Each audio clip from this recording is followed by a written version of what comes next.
Hello दोस्तों, आप सभी को द प्रयास ऑफिसर्स एकेडमी में स्वागत है। आप सभी के लिए आज मैथ्स के 10 महत्वपूर्ण प्रश्न लेकर के आए हैं जो आगामी बीपीएससी टीआरई थर्ड यानी बिहार शिक्षक भर्ती जो परीक्षा होनी है इसके लिए महत्वपूर्ण प्रश्न लेकर के आए हैं। मैं प्रयास करता हूं कि जो भी वीडियो मैं बनाऊं या जो भी प्रश्न लाएं जो आगामी जो बीपीएससी जो ये शिक्षक भर्ती की परीक्षा होना है उसके लिए जो महत्वपूर्ण हो, यानी प्रश्न पूछने की संभावनाएं ज़्यादा हो और वही चीज़ मैं सिलेक्टिव लाता हूं जो एग्जामिनेशन में पूछा जाता है। जो मोस्ट एक्सपेक्टेड जो प्रश्न होता है उसी को मैं लेकर के आता हूं और बहुत ही कम समय में जो है ना कुछ ही मिनटों का मेरा सेशन होता है। मैं उम्मीद करता हूं कि आप लोग ज़रूर इस वीडियो को देखें और कंप्लीट वीडियो देखें, ज़रूर ये फ़ायदा करेगा। आपकी एग्जामिनेशन के लिए जो है काफ़ी महत्वपूर्ण है, काफ़ी मददगार होगा। मैं आपके लिए भी रोज़ मैं प्रयास करता हूं, मेहनत करता हूं, कुछ प्रश्न मैं सेलेक्ट करके लाता हूं कि जो भी अभ्यर्थी हैं, जो भी मेरे भाई बंधु हैं उसको जो है इस वीडियो के माध्यम से एक हेल्प मिल सके। घर बैठे कहीं भी हो, अब तैयारी कर रहे हैं तो कुछ समय निकाल करके मेरी वीडियो को ज़रूर देखें। मैं प्रयास करता हूं कि क्योंकि मैं प्रयास ही कर रहा हूं यूट्यूब पर कुछ वीडियो वगैरह डालने का जो है ना एजुकेशनल वीडियो। तो आप लोग की अगर सहयोग सपोर्ट रहा तो ज़रूर मैं आगे जो है इसमें सुधार करूंगा और बेहतरीन तरीके से मैं वीडियो को बनाने का प्रयास करूंगा और आगे इसी तरह से चलता रहेगा। देखते हैं प्रश्न है कि पहला प्रश्न है, दो संख्याओं का लसा 1250 है तथा मसा 40 है, उसमें एक संख्या 250 है तो दूसरी संख्या क्या है? ये प्रश्न आपको स्क्रीन पर दिख रहा होगा, एक बार इसको देख लीजिएगा। देखेंगे, कह रहा है कि दो संख्याओं का लसा 1250 है तथा मसा 40 है तो उसमें से एक संख्या 250 है तो दूसरी संख्या क्या होगी? हम लोग जानते हैं कि पहली संख्या इस प्रश्न को कैसे बनाएंगे उसको देखेंगे। हम लोग जानते हैं कि पहली संख्या गुने दूसरी संख्या बराबर क्या होता है? लसा अगुने मसा। ठीक है, यहाँ पर दिया गया हुआ है कि दो संख्याओं का लसा और मसा दिया गया, उसमें से एक संख्या क्या है? 250 है। तो पहली संख्या मान लीजिए कि क्या है, इसमें जो दिया गया हुआ है 250 है, जो आपको स्क्रीन में जो देख रहा है, जो क्वेश्चन में दिया गया हुआ है, इंटू दूसरी संख्या मुझे नहीं पता है तो दूसरी संख्या मुझे निकालना है। तो दूसरी संख्या क्या हो जाएगा? 250 गुने दूसरी संख्या बराबर लसा कितना दिया है? 1250 गुने मसा कितना है? 40। तो क्या करेंगे, अब दूसरी संख्या निकालना है तो दूसरी संख्या बराबर क्या हो जाएगा? यहाँ 1250 गुने 40, या 250 यहाँ पर क्या आ जाएगा? बटा में आ जाएगा। ठीक है, अब एक जीरो से क्या हो जाएगा? एक जीरो कट जाएगा। 25 से 125 कितना बार में कटेगा? 5 बार में कटेगा।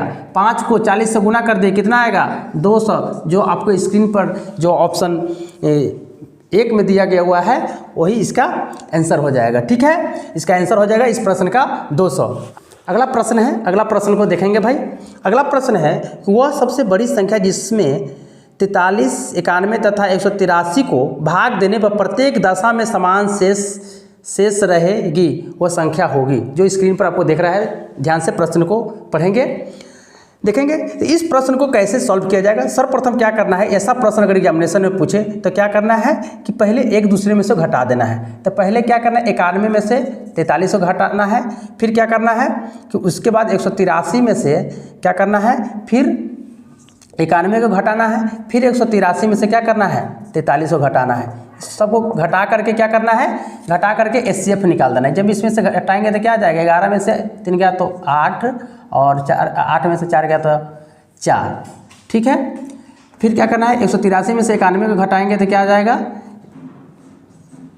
3 में से 1 गया तो 2 और यहाँ आ जाएगा, फिर यहाँ पर हो जाएगा 9। 18 में से 9 गया तो 9। फिर इसमें से क्या करना है? 183 में से 43 घटाइएगा तो क्या हो जाएगा? 140 हो जाएगा। इस सभी का एचसीएफ निकाल दीजिए। जो एचसीएफ निकाल करके आएगा वही इसका आंसर होगा। एचसीएफ कैसे निकालेंगे तो देखेंगे। सर्वप्रथम क्या करना है, 92 में 48 से भाग लगाइए। 48 को एक बार में लगाइएगा तो क्या हो जाएगा?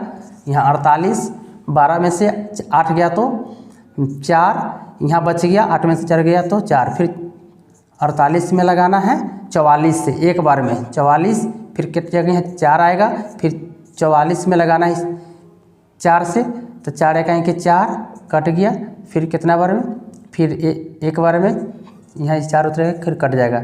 यानी अब फिर क्या करना है इसको कि फिर 140 में लगाना है 4 से, 4 तिहाई 12, यहाँ 2 बचेगा, ये कट जाएगा 0, 4 पंचे 20 कट गया, यानी इसका एचसीएफ हो जाएगा, इसका एचसीएफ हो जाएगा 4। इसका सही जवाब हो जाएगा ऑप्शन जो है आंसर हो जाएगा 4, ऑप्शन नंबर जो 3 में दिया गया हुआ है। ठीक है, उम्मीद करते हैं कि ये प्रश्न समझ में आएगा। नोट कर लीजिए, अगर नोट करना है तो इसको नोट कर लीजिए, ठीक है, नहीं तो स्क्रीनशॉट ले लीजिए। ठीक है, आगे बढ़ते हैं। अगला प्रश्न है, वह कौन सी सबसे बड़ी संख्या है जिससे 307 और 330 को भाग देने पर शेष क्रम से 3 और 7 रहते हैं। ठीक है, जो स्क्रीन पर है आपके जो प्रश्न दिया गया है उसको एक बार ध्यान से पढ़ेंगे और पहले प्रश्न जो है उसको समझने का प्रयास करेंगे। ठीक है, तो ऐसा प्रश्न अगर आपके एग्जामिनेशन में पूछे तो क्या करना है, इस तरह के अगर प्रश्न पूछता है तो क्या करना है कि सर्वप्रथम क्या करना है, इसको 307 में से 3 को घटा दीजिए और 330 में क्या करना है में से 7 को हटा दीजिए। घटा करके जो आएगा उसका एचसीएफ निकाल दीजिए। 307 में से 3 जाएगा तो 304 हो जाएगा और 330 में से 7 जाएगा तो क्या बचेगा, 323 बचेगा।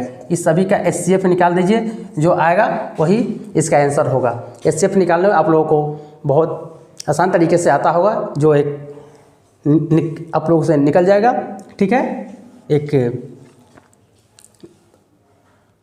भाग विधि से निकाला जाता है, आप लोग खुद से निकाल लीजिए। निकालने के बाद इसका आंसर जो आएगा वो होगा 19। क्या आएगा, इसका आंसर होगा ऑप्शन नंबर 1 19। ठीक है, अगला प्रश्न को देखते हैं। अगला प्रश्न है,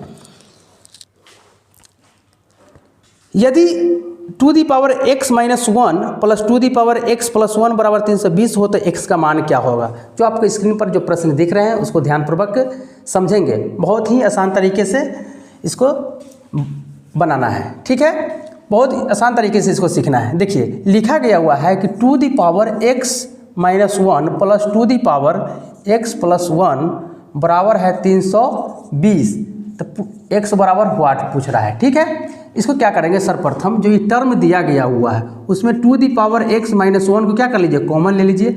इसमें क्या बचेगा, कॉमन ले लीजिएगा तो 1 + 2 होगा। ठीक है, बराबर इसको लिख देंगे 320। क्या आएगा, जब इसमें से जो टर्म दिया गया है उसमें से 2x-1 को कॉमन ले लीजिएगा तो क्या बचेगा, 1 + 2। जब देखिए इसको थोड़ा सा बेसिक से समझ लेते हैं। ठीक है, यहाँ पर अगर कन्फ्यूजन हो रही है तो क्या करना है, जब इसको मल्टीप्लाई कीजिएगा 1 से तो एज इट इज आ जाएगा, और जब इस टर्म को जब इससे मल्टीप्लाई कीजिएगा तो क्या हो जाएगा, बेस सेम है तो क्या हो जाएगा, यहाँ पर देखिए 2x-1 बेस क्या है, 2 है, यहाँ क्या है, बेस 2 है। ठीक है ना, तो बेस सेम हो तो क्या हो जाता है, बेस कॉमन ले लेते हैं और क्या होता है, पावर जो एक्सपोनेंट होता है वो जुट जाता है। क्या होता है, एक्सपोनेंट जुट जाता है। तो देखिए इसको पावर को जब जोड़िएगा तो क्या हो जाएगा, x-1 + 2, तो क्या हो जाएगा, इसको लिख सकते हैं आप 2x क्या हो जाएगा, -1 + 2 क्या हो जाएगा, +1। देखिए ये टर्म के जैसा आ गया ये। ठीक है ना, यहाँ उम्मीद करते हैं कि ये आपको समझ में आ गया होगा यहाँ पर। ठीक है ना, कैसे कॉमन लिए हैं। ठीक है, आगे देखते हैं। जब इतना बराबर इतना दिया गया हुआ था क्या करेंगे, अब 2x-1 बराबर क्या लिखेंगे, 1 + 2 यानी कितना हो जाएगा, 2 यानी 4। अब 4 में जब 1 को ऐड कीजिएगा तो क्या आ जाएगा, 5 हो जाएगा। तो क्या हो जाएगा, यहाँ पर क्या हो जाएगा, × 5 हो जाएगा, बराबर क्या हो जाएगा, 320। 2x-1 बराबर क्या हो जाएगा, 320/5। 5 से इसको कट कीजिए, 5 × 36 और 5 चौका 20। 2x-1 बराबर क्या हो जाएगा, 64। 64 को क्या लिख सकते हैं, 64 को क्या लिख सकते हैं, यानी 2 × 6 यहाँ पर हो जाएगा 2x - 1 बराबर 264 को क्या लिख सकते हैं 2 6। इस 2 से 2 कट जाएगा। अब क्या हो जाएगा यहाँ पर देखेंगे x - 1 बराबर हो जाएगा 6। तो x बराबर क्या हो जाएगा e - 1 इधर जाएगा तो +1 हो जाएगा। तो यहाँ लिखेंगे 6 + 1 बराबर क्या हो जाएगा x का वैल्यू आ जाएगा 7। यही इसका आंसर हो जाएगा जो ऑप्शन नंबर जो 4 में दिया गया हुआ है। ठीक है, उम्मीद करते हैं कि समझ में यह प्रश्न का जो सॉल्यूशन है समझ में आ गया होगा इसका। तो इसको नोट कर लीजिएगा, एक बार समझ लें तो स्क्रीनशॉट ले लीजिएगा। ठीक है, आगे बढ़ते हैं आगे।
अगला प्रश्न है भाई, देखेंगे, कह रहा है कि प्रश्न है कि एक संख्या से 15 घटाने पर वह घटकर 80% रह जाती है, उस संख्या का 40% क्या होगा। ठीक है, उस संख्या का 40% क्या होगा। बहुत ही आसान प्रश्न है, एकदम चुटकी में बना देना है। अगर इस तरह के प्रश्न अगर पूछा जाए एग्जामिनेशन में तो छूटना नहीं चाहिए भाई, आज ही सीख लीजिए और आज इस तरह सीखना है कि कभी नहीं भूलना है। ठीक है, तो प्रश्न है कि प्रश्न कह रहा है कि एक संख्या से 15 घटाने पर, संख्या मुझे पता है नहीं, तो संख्या क्या है, मान लीजिए x में से 15 को घटा दीजिए, है ना। एकदम बेसिक तरीका से सीखते चलना है, बेसिक अगर सही है ना, तो इलेक्शन क्या है, बहुत ही आसान है। तो x है तो क्या कर रहा है कि एक संख्या से 15 घटाने पूरा घटकर 80% हो जाता है, यानी वही संख्या का क्या हो जाता है 80%। वो संख्या क्या था, संख्या क्या माने हैं x, तो x का 80% रह जाता है। ठीक है भाई, 1 0 से 1 0, 2 चौके 8, 2 पंचे 10, यानी x माइनस 15 बराबर क्या हो जाएगा 4x बटे 5। क्रॉस मल्टीप्लिकेशन कर दीजिए, यहाँ क्या हो जाएगा 5x माइनस 75। ठीक है, बराबर क्या हो जाएगा 4x। कैसे हुआ, तो 5 से x में गुणा कीजिएगा तो 5x, अब 5 से भी 15 में कीजिएगा तो क्या हो जाएगा 75। यहाँ क्या हो जाएगा बराबर 4x, 5x, ये 4x इधर आ जाएगा तो क्या हो जाएगा -4x, बराबर क्या हो जाएगा, इधर चला जाएगा तो प्लस हो जाएगा 75। ठीक है, तो x का मान क्या हो जाएगा, सॉरी 5x में से 4x जाएगा तो x बचेगा, x बराबर हो जाएगा 75। पूछ क्या कह रहा है प्रश्न में, चला जाते हैं तो उस संख्या का 40% क्या हो जाएगा। संख्या मुझे पता चल गया कितना 75 का 40% पूछ रहा है, 40% निकालिए। 1 0 से 1 0, 5 दूना 10, 5 से 15 बार में कटेगा 2 बार में। ठीक है, निकाल दीजिए, 15 दूना क्या हो जाएगा 30, क्या हो जाएगा 30, जो ऑप्शन नंबर 3 में दिया गया हुआ है। ठीक है, समझ में आ गया, बहुत ही आसान प्रश्न था। आगे देखते हैं, अगला प्रश्न है कि 160 के, जो आपकी स्क्रीन पर दिख रहा है, प्रश्न है कि 160 के 15% में कितना जोड़ना होगा कि योगफल 240 के 25% के बराबर होगा। ठीक है, प्रश्न समझ में आया। कह रहा है कि 160 के 15% में कितना जोड़ना होगा कि योगफल 240 के 25% के बराबर होगा। भाई ऐसा प्रश्न अगर एग्जामिनेशन में पूछे तो कुछ नहीं करना है, सिर्फ आसान तरीका से बना करके चुटकी में निकल जाना है। कैसे, तो क्या करना है कि सर्वप्रथम क्या कीजिए, 160 का भाई 15% निकाल लीजिए। तो 15% यहाँ देखिए, 1 0 से 1 0 कर जाएगा, 5 दूना 10, 5 3 15, 2 से 8 बार में काट जाएगा, कितना हो जाएगा 3 हो जाएगा 24। फिर क्या करना है कि 240 का फिर 25% निकाल दीजिए। यहाँ पर 240 का 25%, 25 चौका 100, 4 से ही कट कीजिए 60।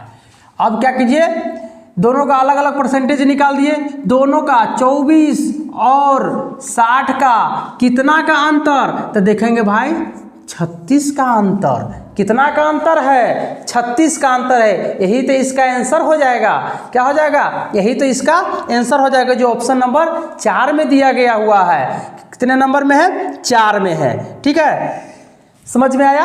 क्या करना है कि इस तरह के प्रश्न रहे तो क्या करना है, दोनों का अलग अलग परसेंटेज निकाल लिया, दोनों का परसेंटेज निकाल कर जो वैल्यू आएगा उसका अंतर निकाल दीजिए, वही इसका क्या हो जाएगा, आंसर हो जाएगा। एकदम फटाक सिना बनाना है और यहाँ से फटाक सिना निकल जाना है। ठीक है, अगले प्रश्न की ओर। ठीक है, एग्जामिनेशन में ऐसा ही करना है, एग्जामिनेशन हॉल में। अगला प्रश्न है भाई, देखेंगे प्रश्न को, यदि किसी संख्या के 80% को 80 में जोड़ने पर परिणाम स्वयं संख्या प्राप्त होती है तो संख्या क्या होगी। भाई बहुत आसान सवाल है जो स्क्रीन पर आपको दिख रहा है, सीख लीजिए, यही सभी एग्जामिनेशन में पूछा जाता है भाई। कैसे बनाएंगे देखेंगे हम चुटकी में। यदि किसी संख्या नहीं पता है तो मान लीजिए x से मान के बनाते हैं, बेसिक अगर सही है तो सब चीज़ आसान है भाई। तो x है, x का क्या कर रहा है, x का 80%, ये संख्या माने था 80%, तो 80% के लिए 80/100, उसमें क्या करना है 80 को जोड़ दीजिए। ठीक है, तो वह तो जोड़ने पर परिणाम स्वयं संख्या प्राप्त होती है, परिणाम स्वयं संख्या प्राप्त होती है, यानी कहने का मतलब है कि x से प्राप्त होती है। ठीक है, यहाँ से कैलकुलेशन कर दीजिए, आंसर निकल जाएगा भाई। एक जीरो से एक जीरो यहाँ कर सकते हैं इसको कैसे, 20 चौका 80, 20 पंचे 100, क्या हो जाएगा 4x बटे 5 प्लस 80 बराबर क्या हो जाएगा x। क्या कीजिए 4x बटे 5, इस x को इधर लाइएगा तो क्या हो जाएगा -x, इसको उधर भेज दीजिए, क्या हो जाएगा इधर हो जाएगा ये -80। अब यहाँ पर कीजिए 4x माइनस 5x हो जाएगा बटे 5 बराबर क्या हो जाएगा -80। अब देखिए -x बटे क्या हो जाएगा 5 बराबर -80, ठीक है। इसको क्या कीजिए -x बराबर क्या हो जाएगा माइनस, इसको क्रॉस मल्टीप्लिकेशन कर दिएगा तो 400, माइनस से माइनस कट कर दीजिए, x बराबर क्या हो जाएगा 400। इसका यही इसका आंसर हो जाएगा इस प्रश्न का 400, जो ऑप्शन नंबर 3 में दिया गया हुआ है।